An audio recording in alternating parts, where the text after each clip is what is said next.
আপনি দেখছেন news now, আমরা জানি কোনটা খবর। অধ্যক্ষ হিসেবে হয়তো সবাইকে খুশি করতে পারেননি বিশ্ববন্ধু সেন, কিন্তু এর বাইরেও একটা ব্যক্তিগত সম্পর্ক ছিল তাঁর সঙ্গে। বিশ্ববন্ধু সেনের মৃতদেহে শ্রদ্ধার্ঘ্য করতে গিয়ে এই প্রতিক্রিয়া ব্যক্ত করলেন বিধানসভার বিরোধী দলনেতা জিতেন্দ্র চৌধুরী। বিধানসভায় তাঁর বিরোধী বেঞ্চে বসার সময়ে স্মৃতিচারণও করেন বিরোধী দলনেতা জিতেন্দ্র চৌধুরী।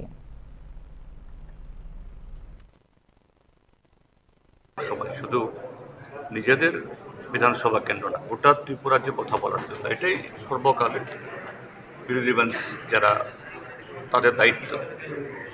সরকার ইচ্ছে করলেও তার দুর্বলতার কথা বলতে চাইবেন না, বরঞ্চ এটাকে আড়াল করবেন। আর বিরোধীদের দায়িত্ব হলো যে গোটা জনগণের কথা বলার জন্য।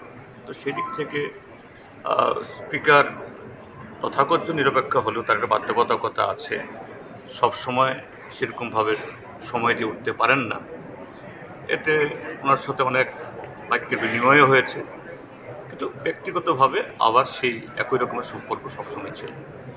আমি বলতাম ওনাকে যে তিনি যখন ছিলেন, এই কংগ্রেস দলের ছিলেন, পেছনের বেঞ্চে বসতেন, আমি তখন বলতাম যে না, ওনার যেরকম কথা বলার ঢং ডাং ইত্যাদি যেটা খুব ভালো লাগে আমার, ওনাকে কিন্তু সামনে বসানো হচ্ছে না। তৎকালীন সময়ের যারা বিরোধী নেতা ছিলেন, রতনবাবু বা এই সুদীপবাবুকে বলতাম, তো তিনি এটা মনে রেখেছেন।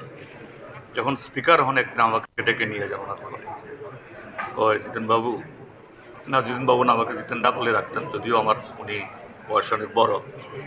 তো আপনার একটা সদিচ্ছা আমার প্রতি ছিল বলেই আমি আজকে স্পিকার হয়েছি। আমি তোমার তো মনে করতে পারছি না তো কীরকম না। আপনি অনেক সময় বলতেন আমাদের নেতাদেরকে, কেন আমাকে নেতা বানানো হচ্ছে না, তো তারা করেননি, কিন্তু আপনি ঠিক চিনেছেন, এই জন্য আজকে আমি এই চেয়ার।